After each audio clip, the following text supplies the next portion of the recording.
kalau nanti Pak Prabowo terpilih menjadi presiden, bukan mustahil dia adalah presiden Republik Indonesia, nggak akan tunduk kepada Jokowi yang sudah menjadi mantan presiden ya, atau presiden ke-7 lah kalau kita katakan. Meskipun situ ada Gibran misalnya.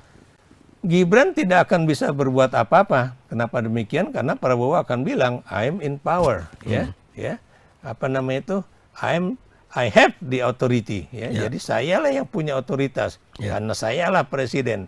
Bapakmu nggak bisa ngatur saya, kamu juga nggak bisa ngatur saya, karena sayalah apa namanya itu pemegang kekuasaan sebagai presiden Republik Indonesia. Dan ini bukan mustahil terjadi, mungkin di bawah 1 tahun, paling lama mungkin sebelum 6 bulan juga Prabowo udah akan merasa posisinya itu adalah pemegang penuh kekuasaan negara, bukan Jokowi, bukan kemudian Gibran juga ya, dan jangan berharap Gibran kemudian akan diajukan oleh Prabowo menjadi calon presiden 5 tahun kemudian. Kenapa? Karena di Partai Gerindra juga banyak ini generasi-generasi muda yang sudah siap untuk menjadi calon presiden ya. Bahkan di dalam keluarganya Prabowo juga banyak itu anak-anak pinter, anak-anak yang sekolahannya cukup tinggi ya, dan juga berpolitiknya juga sudah cukup lama menjadi bagian dari Partai Golkar. Maksud saya di sini mendingan Prabowo ngambil dari kadernya sendiri ketimbang Gibran yang bukan kader dari Partai Gerindra.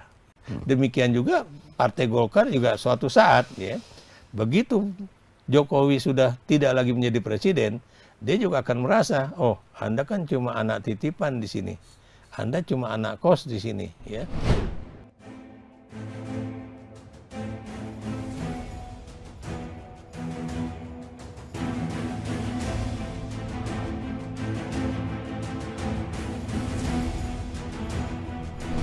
Halo sahabat Indonesia, kita bertemu kembali dalam Opini Rudy.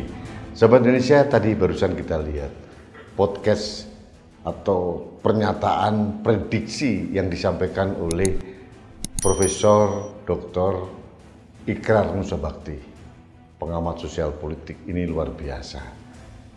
Saya tercenung. Jangan-jangan prediksi dari Profesor Ikrar Nusabakti ini benar adanya. Belum tentu sosok seorang Prabowo akan tunduk kepada Jokowi kalau sudah menjabat jadi presiden. Istilahnya Profesor Ikrar Nusabakti adalah Prabowo sudah in power, belum tentu akan tunduk. Waktunya pun hitungan bulan. Sekarang kalau Pak Prabowo terlihat manut karena Pak Jokowi masih menjadi presiden. Karakter seorang Prabowo yang diprediksi oleh Ikrar Nusabakti tidak seperti itu. Tidak akan tunduk selamanya. Pasti ada strategi dan kemungkinan besar menurut Profesor Ikrar Nusabakti, Prabowo akan kembali tampil menjadi jati dirinya, berkuasa dan tidak akan tunduk pada siapa-siapa, termasuk tunduk kepada Presiden Jokowi. Dan Presiden Jokowi ini akan menerima karmanya karena menurut Profesor Ikrar Nusabakti, kekuasaan itu tidak akan diberikan oleh anak bau kencur yang bernama Gibran Rakabuming Raka. Sekarang Gibran memang anak presiden. Nanti kalau terpilih, dia adalah anak mantan presiden. Kekuatan presiden dan mantan presiden itu jelas jauh berbeda. Ini yang diprediksi oleh Profesor Ikrar Nusabakti. Saya kok setuju ya melihat rekam jejak Pak Prabowo seperti yang pernah kita lihat bersama, kita ikuti, dan jangan-jangan Pak Jokowi akan mendapatkan karmanya. Pak Jokowi sudah menabur angin, dia akan menuai badai. Itu yang akan terjadi. Kalau ini terjadi, ya itu risiko yang harus diambil oleh Jokowi karena telah melakukan manuver-manuver hanya ingin melanggengkan kekuasaan melalui anaknya. Menurut Profesor Ikrar Nusabakti, kemungkinan itu akan terjadi sangat besar. Dan belum tentu juga tahun 2029 Prabowo akan mendukung Gibran, belum tentu juga. Apa sih yang tidak mungkin di negeri ini? perjanjian apapun dalam bentuk apapun, komitmen politik juga bisa berubah setiap saat. Koalisi bisa berubah setiap waktu, kapan bisa jadi lawan, kapan bisa menjadi kawan. Kemarin menjadi kawan, sekarang bergabung kekuasaan, itu mafhum terjadi di dunia politik praktis di Indonesia. Karena memang fragmentasinya belum firm. Jadi belum jelas oposisi yang mana, yang penguasa yang mana. Kadang-kadang oposisi menyaru menjadi bagian dari penguasa, dan sosok sebagian dari penguasa juga bisa bertindak seolah-olah menjadi oposisi. Inilah proses berpolitik di Indonesia yang kita sedang jalani bersama. Telaten, sabar, dan itulah yang terjadi. Kita jujur baru menapak, mendalami dan mengalami membangun proses demokrasi kan mulai sejak reformasi tahun 98. Baru 25 tahun yang lalu.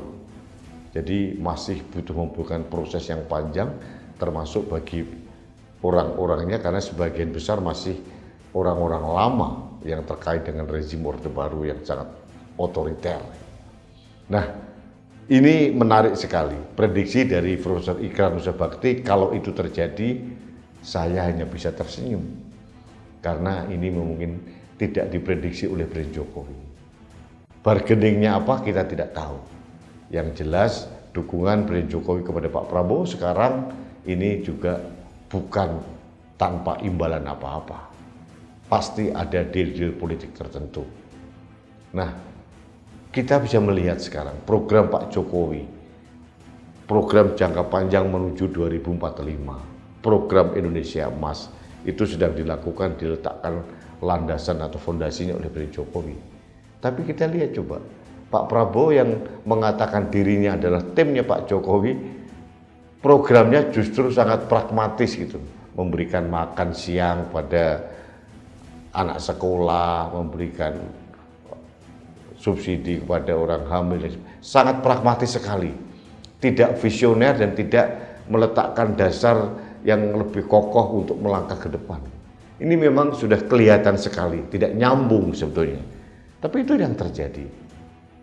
Dan kalau itu terjadi, prediksi dari Profesor Ikrar Nusa Bakti terbukti, ya kita lihat saja dan rakyat akan menunggu itu akan terjadi. Dan saya berbahagia. Karena apa? Jangan sampai perbuatan itu tidak mendapatkan imbalannya. Harus ada imbalannya. Perbuatan baik mendapatkan imbalan baik, perbuatan buruk mendapatkan imbalan yang buruk pula. Ini hukum alam, hukum semesta. Dan semesta tidak tidur. Langitan kita terus bersuara. Karena itu adalah kuasa Tuhan. Karena tidak mungkin Tuhan membiarkan rakyat Indonesia memilih pemimpin yang salah. Kita pernah dipimpin oleh orang yang salah selama 32 tahun, dan saya yakin Tuhan akan memberikan pemimpin yang lebih baik lagi setelah ini. Jadi sahabat Indonesia, kita tunggu saja apakah prediksi yang menurut saya cerdas dari Profesor Ikrar Nusa Bakti akan terbukti. Kita akan tunggu saja, dan saya kok merasa bahwa prediksi ini akan menjadi kenyataan. Tapi dengan catatan kalau menang.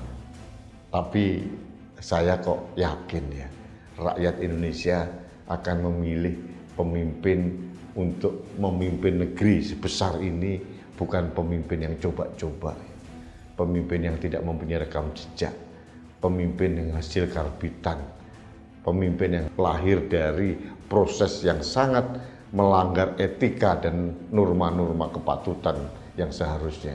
Saya yakin rakyat Indonesia lebih cerdas dibandingkan elit di negeri ini yang rakus untuk terlalu berkuasa, rakus untuk selalu menggenggam kekuasaannya, dan mereka nanti akan mendapatkan karmanya. Terima kasih sahabat Indonesia, kita bertemu kembali dalam Opini Rudi selanjutnya. Salam satu Indonesia, salam Pancasila, salam Indonesia damai. Saya Rudi Eskamber.